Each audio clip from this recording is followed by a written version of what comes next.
ऐसा same situation आपका रहता है जब आप किसी भी चीज़ की फ्री हैंड ड्राइंग करते हैं, चाहे वो पोर्ट्रेट हो, फिगर ड्राइंग हो, एक लैंडस्केप हो, एक स्टिल लाइफ हो, कुछ भी हो, उसमें आपको लगता है कि कुछ ना कुछ गलती तो है। आप उसको मिटाते भी हैं, सही भी करते हैं, बट एक्चुअल में गलती कहाँ पे है, आप उसको सही नहीं कर पाते हैं एंड फिर आप उसको लीव कर देते हो।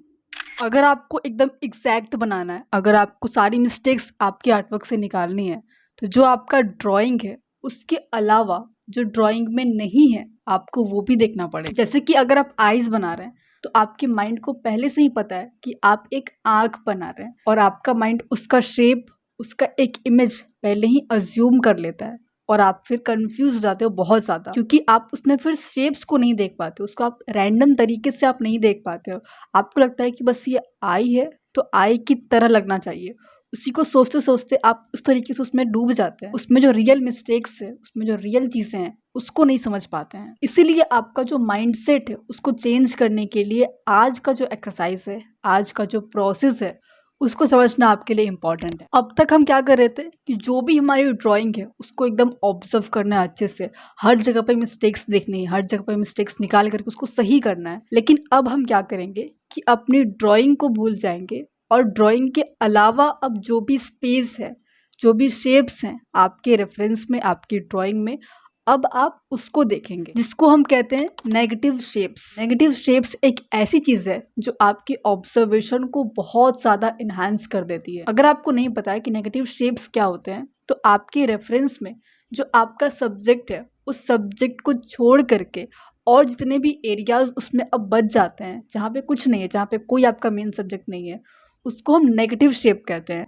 और जहाँ पे आपका सब्जेक्ट है उसको हम पॉजिटिव शेप कहते हैं। जो वो नेगेटिव शेप आपके रेफरेंस में बच जा रहा है, जब आप उसको सही कर लेंगे तो आपका जो सही सब्जेक्ट है, आपकी जो सही ड्राइंग है, अपने आप आपकी ड्राइंग में आ जाएगी। एंड इससे ये भी होगा कि आपका माइंड कंफ्यूज नहीं हो पाएगा, क्योंकि जो वो नेगेटिव शेप है उसका कोई इमेज आपके माइंड में नहीं है, आप बिल्कुल भी उसमें कंफ्यूज नहीं हो पाएंगे। तो आइए इसको करके देखते हैं कि एग्जैक्टली में आपको इसको ऑब्जर्व कैसे करना है, आपका जो प्रोसेस होगा वो किस तरीके से होगा, आप क्या सोच रहे होंगे, डिफरेंट पिक्चर्स में इसको हम अप्लाई करके देखते हैं। तो अभी एक फिगर ड्राइंग में हम नेगेटिव शेप को देखने वाले हैं। मैं स्टार्ट कर रही हूँ छोटे एरिया से, ताकि आपको ये पहले क्लियर हो जाए कि हम कर क्या रहे हैं। उसके बाद जो बड़े बड़े से भी शेप्स यहाँ पे हमें दिख रहे हैं उसको भी हम समझेंगे। तो जो आपका सब्जेक्ट है, सब्जेक्ट के अलावा जो बैकग्राउंड का कह सकते हैं हम कि जो नेगेटिव शेप वहाँ पे बन रहा है, उस शेप को अगर आप सही कर लेते हैं तो जो आपका सब्जेक्ट है उसका जो एंगल है, उसका जो प्रोपोर्शन है, उसकी जो ड्राइंग है, सब चीज़ें ऑटोमेटिकली सही हो जाएंगी। बस आप इस एंगल को अगर सही कर लेते हैं तो। सेम तरीके से अब हम बड़े बड़े एरियाज़ में भी देख रहे हैं। जो राइट साइड का एरिया है मैंने उसको डिवाइड कर दिया है, बट उसको हम एक में भी कर सकते हैं, पूरा ऊपर से लेकर के नीचे तक। वो शेप को आप बस देखने की कोशिश करो, सब चीज़ को इग्नोर करके। जो आपका सब्जेक्ट है, यहाँ पे कोई इंसान है या फिर क्या है, कुछ नहीं सोचना है। सब चीज़ को इग्नोर करके बस आप बाहर बाहर के जो नेगेटिव शेप है उसको आप बस ऑब्जर्व करने की कोशिश करो। उसमें आप डिस्टेंस देखो, डिस्टेंस सही है कि नहीं। अगर डिस्टेंस सही है तो भी वहाँ की जो मार्किंग्स वगैरह है वो आपकी ऐसे ही सही हो जाएगी। और जो एग्जैक्ट उसका शेप है, जब आप उस शेप को भी एकदम एक्यूरेट सही कर लेते हैं तो जो आपका पार्ट वहाँ पे कनेक्ट हो रहा है, जैसे कि यहाँ पे हाथ कनेक्ट हो रहा था, यहाँ पे पैर कनेक्ट हो रहा था, वो अपने आप सही हो जाएगा। एंड इससे ये भी होगा कि उसका कोई अपना वजूद नहीं है, उस शेप का कोई नाम नहीं, उस शेप का कोई इमेज नहीं आपके माइंड में, तो आप आसानी से उसको सही भी कर सकते हैं। सेम तरीके से इस पोर्ट्रेट में भी हम जो नेगेटिव शेप्स हैं उसको देखने की कोशिश कर रहे हैं। यहाँ पे एक बॉर्डर टाइप का यहाँ पे बना हुआ है, बट उसको इग्नोर करके हम पूरे पेपर को ले रहे हैं और वहाँ पे जो शेप्स बन रहे हैं उसको हम देखने की कोशिश कर रहे हैं। आपका जो सब्जेक्ट है, जो आपका रेफरेंस है, जितना वो बड़ा रहेगा उतना ये शेप्स को समझने में आपको आसानी होगी, क्योंकि उन शेप्स का साइज़ थोड़ा सा छोटा हो जाता है तो फिर वो आसान हो जाता है।